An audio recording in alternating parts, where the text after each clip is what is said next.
Zilianza kusambaa taarifa za kuuzwa kwa akiba ya dhahabu iliyopo Benki Kuu ya Tanzania BOT, na taarifa hiyo ilikuwa inaeleza pesa hizo kwa ajili ya matumizi fulani ambayo ilikuwa inaelezwa kwa mujibu wa taarifa ambayo ilikuwa inasambaa mtandaoni. Lakini BOT wakaja kutoa ufafanuzi wakisema ni mchakato wa kawaida wa kuuza dhahabu ili kuweka milinganyo sawa ya amana unayoimiliki, lakini pia na kila kitu kibenki zaidi. Kumbuke dhahabu ni kama tu hizi currency nyingine nilizokuwa nimesema hapo awali.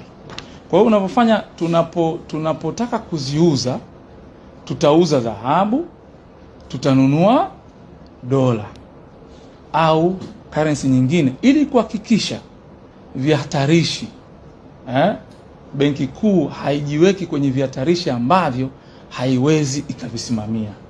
Lazima uhakikishe uwiano wa dhahabu na hizi sarafu nyingine za kigeni kwenye mizania ya Benki Kuu zinaendana na matarajio ya bodi, matarajio ya nchi na matarajio ambayo hayatatupelekea sisi kupata hasara. Hivi karibuni waziri wa madini alizungumza kuhusiana na taarifa kuhusiana na akiba ya ile ya dhahabu ambayo iko Benki Kuu ya Tanzania. So zoezi hili lilianza Oktoba 1 mwaka 2024 na ilianza ikiwa hakuna akiba hiyo na hakuna utamaduni wa kuweka dhahabu au kununua dhahabu kama amana. Sasa baada ya kufanya manunuzi tukaona ndani ya miezi 14 mambo yalikuwa makubwa sana.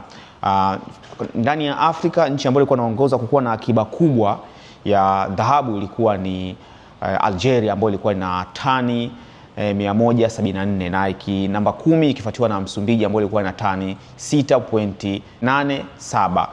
Lakini Tanzania ndani ya miezi hiyo tukawa tuna tani 17 ambazo tulikuwa nazo akiba ambazo zilinunuliwa. Sasa unaona ni akiba nyingi sana.